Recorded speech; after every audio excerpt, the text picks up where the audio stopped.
Olá, tudo bem? Nesta edição do programa Diálogos Legislativos, nosso convidado é o consultor em marketing político Darlan Campos. O tema da entrevista hoje é o resultado das eleições presidenciais e vamos falar, obviamente, também sobre este processo de transição entre o governo Temer e o novo presidente eleito Jair Bolsonaro. Darlan, muito obrigado pela sua presença aqui na TV Assembleia. Obrigado pelo convite. A primeira pergunta é uma breve análise que você possa nos trazer sobre o resultado das eleições. Vínhamos conversando aqui anteriormente, alguns números já tinham sido apresentados em relação à regionalidade dos votos, mas você traz uma informação importante sobre uma questão religiosa, né, que acabou definindo o processo eleitoral. Como é que é isso? Exatamente. As eleições de 2018, elas se inserem dentro de um processo onde o candidato vitorioso foi o mesmo em que esteve na frente no primeiro turno. Foi assim em todas as eleições que tivemos segundo turno na Nova República. E nessa eleição, um componente fez a diferença na eleição de Jair Bolsonaro, que foi o voto evangélico. Tirando o componente regional, que ficou claro no voto, com o Nordeste dando mais voto ao PT e o restante do país votando em Jair Bolsonaro, o voto evangélico foi aonde teve a maior margem de diferença entre os candidatos. Nos católicos ficou praticamente 50-50. Então, foi a primeira eleição presidencial em que o voto evangélico definiu o presidente. E como é que você está avaliando essas primeiras semanas, logo após a eleição, nesse processo de transição entre o governo do Michel Temer e de Jair Bolsonaro? Primeiro, há um desafio de Jair Bolsonaro, uma vez que ele foi eleito com uma equipe pequena. Então, na sua caminhada, o Bolsonaro nunca teve grandes equipes ao seu lado. Agora ele precisa organizar um país, e isso é um grande desafio. Então, novas pessoas vão se achegando para essa composição. Então, tem tido um primeiro desafio que é ter uma voz. Então, a gente tem muitas vozes falando pelo governo, e aí a gente vai vendo o governo batendo cabeça, o futuro governo batendo cabeça em alguns assuntos. Um ministro desautorizando fala de outro ministro, então coisas que é de uma equipe que está ainda se conhecendo. Então, primeiro ponto importante, falta um porta-voz oficial para o governo, onde todo mundo fala, você não tem coerência e muitas vezes dificulta a mensagem ser passada com clareza. Um segundo elemento é que duas pautas fizeram a diferença para Jair Bolsonaro na sua eleição. Primeiro, a pauta anticorrupção, então que foi algo que ele utilizou muito, o discurso moral, especialmente no campo da corrupção. E o segundo é a pauta econômica, com a retomada do crescimento e da diminuição do desemprego. E para esses dois elementos ele traz dois nomes fortes. O primeiro já estava colocado, que é o super-ministro da Economia, Paulo Guedes, e faz o convite ao Sérgio Moro, que do campo social, do ponto de vista social, tem uma boa imagem no imaginário popular, então com certeza é algo que agrega uma força de sustentação maior para o governo Bolsonaro. Eu queria voltar a um ponto que você citou agora há pouco sobre esse processo de transição. Várias pessoas se colocam como porta-vozes do governo e há, me parece, uma certa desorganização na difusão das informações de governo. Isso também lhe ocorre assim? Você percebe que há uma certa desorganização e, mais do que isso, durante a campanha, Jair Bolsonaro se comunicou praticamente pelas redes sociais, já que ele tinha muito pouco tempo de televisão, e logo após ser eleito, ele não fez nenhum pronunciamento em televisão, que é geralmente de praxe, tem utilizado ainda, continua utilizando muito as redes sociais. Você acha que isso pode atrapalhá-lo no futuro? Primeiro é importante perceber que nós estamos diante de um novo momento na política nacional. A eleição de 2018 ela marca o fim de um ciclo.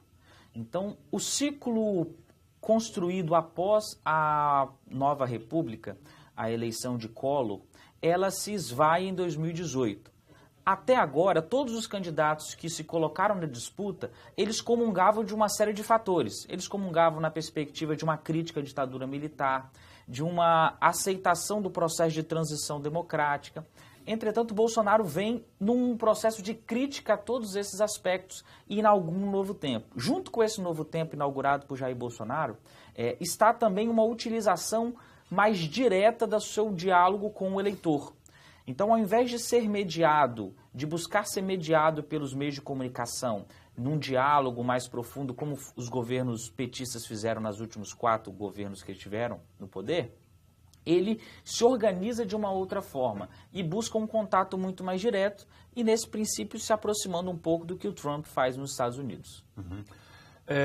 Você acha, quais foram os fatores, assim, no imaginário coletivo que levaram à eleição de Bolsonaro? É importante perceber que 2 elementos aí foram fundamentais nessa caminhada para Bolsonaro. Um primeiro elemento, nós temos que lembrar que a legislação para a eleição de 2018, ela trouxe um estatuto novo que era o alargamento da pré-campanha. Então, antigamente, existiam muitas restrições do candidato fazer, antes do processo eleitoral, fazer a sua pré-campanha. Com o alargamento do conceito de pré-campanha na legislação de 18, isso possibilita que o Bolsonaro percorra o Brasil. Então, o Bolsonaro está há pelo menos 3 anos percorrendo o Brasil, fazendo a sua campanha presidencial. E ele deixou isso claro, que quando Dilma foi reeleita, ele estabeleceu uma meta de que naquele dia começaria a campanha dele para a presidência da República, né? E ele começou a percorrer o Brasil. Nesse processo, 2 fatos foram fundamentais para levar Bolsonaro ao poder. Primeiro, a Lava Jato. Todos os partidos e candidatos políticos que foram atingidos de alguma forma pela Lava Jato tiveram um insucesso nessas eleições. Então, esse é um primeiro elemento. Um segundo elemento foi a facada, o atentado contra Jair Bolsonaro, que, de um lado, tira ele das ruas, que era algo forte que ele tinha, o seu contato com a população, mas, por outro lado, preserva o candidato de uma série de exposições públicas que ele teria que fazer, entrevistas, debates, e isso, de alguma forma, o preservou de desgastes que ele, com certeza, sofreria ao longo da campanha. Eu queria voltar a falar um pouco sobre esse processo de transição. Qual é a sua avaliação sobre essa pauta de fusão de ministérios? Isso, primeiro, existe um sentimento popular de que o Estado ele é ineficiente. Então, primeiro, há no imaginário social essa imagem. Diante disso, a proposta de Jair Bolsonaro, ela é menos no sentido de diminuir ou de trazer novas fontes de recursos, uma vez que as estruturas ministeriais vão existir. O que vai se diminuir é o status de ministério. Então, a economia, ela não é tão grande assim como se imagina com a diminuição dos ministérios.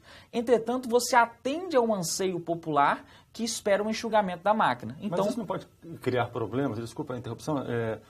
Por exemplo, um ministro cuidar de questões econômicas e depois também ser responsável por uma pasta que envolva a indústria e o comércio, que são, obviamente que a economia, indústria e comércio se conversam, mas são pastas totalmente diferentes, né? E nós temos aí também a possibilidade da fusão entre o Ministério da Agricultura e de Meio Ambiente, que são, em alguns momentos, antagônicos, né? Exato. O grande desafio de Jair Bolsonaro e dos ministros escolhidos nessa nova composição ministerial, que ainda não foi anunciada, que está em véspera de ser anunciado de forma completa, é organizar isso de tal forma que não dificulte a estruturação da máquina pública e o seu processo próprio. Então, o processo de gestão propriamente dita vai ser um desafio.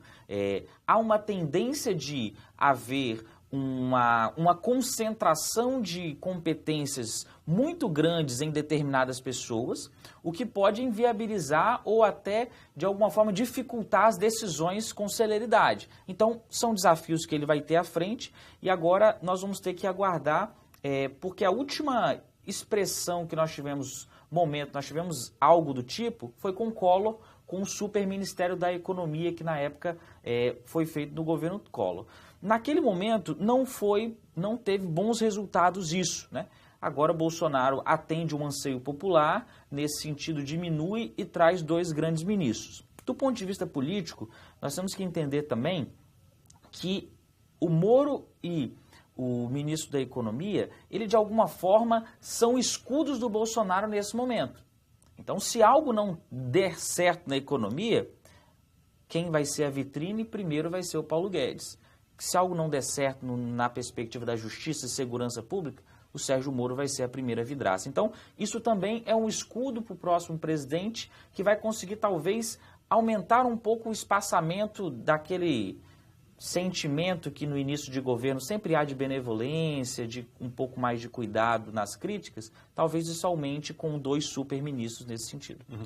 Bom, o processo eleitoral já acabou há bastante tempo, nós já temos um presidente eleito, mas me parece que a guarda ainda não baixou, né? Tanto de quem venceu a eleição e de quem ficou agora na oposição. Me chama a atenção um certo movimento relacionado a questões pedagógicas e de doutrinação em escolas, né? Você vê aí o próprio filho do Bolsonaro fazendo declarações defendendo que estudantes façam gravações de professores em sala de aula.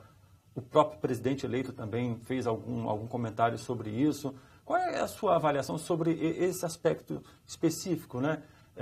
Em relação ao debate político dentro do ambiente escolar e acadêmico? De alguma forma, nós vamos perceber a partir de agora, com o governo instituído, uma série de ações que dialoguem com o seu próprio eleitorado. Essa é uma demanda de uma parcela do eleitorado do Bolsonaro, que vê em diversos ambientes um sentimento de uma ideologização excessiva. O que a gente tem que perceber que é interessante é que há uma crítica a ideologias, entretanto, a partir de um discurso que se diz não ideológico, quando, na verdade, todo discurso tem o seu espaço de ideologia. Então, é uma crítica, muitas vezes, que não tem um lugar de fato. Agora, uma coisa é eles fazerem o seu processo de crítica, outra coisa é essas pautas passarem.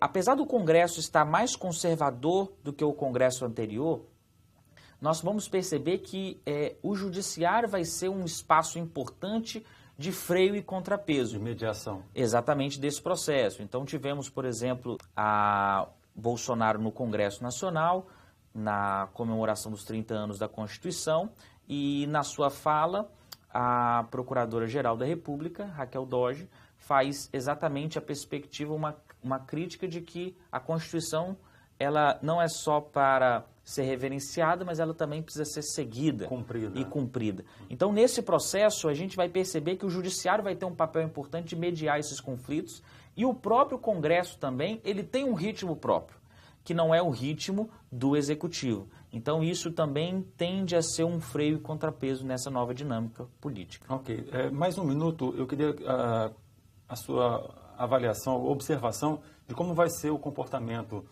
desse governo e as suas relações com o Congresso, com o Senado e a Câmara. Nós temos uma série de pautas importantes. Então, Bolsonaro tem um desafio pela frente que é uma grave crise fiscal que o Brasil vive, uma série de reformas necessárias que o Brasil precisa, a reforma da Previdência que inevitavelmente vai precisar ser colocada em pauta no próximo governo. Então, são desafios gigantescos. Vale lembrar que uma parcela importante do Congresso é nova, mas nova de nunca ter estado naquele ambiente. Isso gera um desafio de Bolsonaro de articular a sua base. E esse é o grande desafio do Bolsonaro. Nesse momento, construir uma base com outros partidos que vão se alinhar para a construção do novo governo. E, rapidamente, só para a gente encerrar, uma questão importante. Como é possível unir o Brasil de novo, né? Nós tivemos aí, durante as eleições, muita gente brigando em família, com amigos, no seu espaço de igreja, no seu sindicato, nos partidos políticos. Qual é o seu conselho, né, para que a gente tenha um país unido novamente? Faz parte da dinâmica de todas as democracias que têm segundo turno termos um espaço de acirramento maior. Aqui no Brasil foi um pouco além do que nós costumamos ver por aí. A grande questão é que agora há uma tendência de baixar esse nível e isso depende de todas as partes, tanto de sinalizações do atual presidente quanto da oposição. Mas a tendência é que esse clima vá baixar, entretanto, podemos esperar bastante conflito entre oposição e governo no próximo ciclo. Ok, Darlan, muito obrigado pela sua presença aqui na TV Assembleia e espero vê-lo em breve numa próxima oportunidade. Eu que agradeço, estamos à disposição. E a você também de casa, muito obrigado pela sua companhia. Este é Darlan Campos, consultor em marketing político, e nos vemos numa próxima oportunidade. Até lá!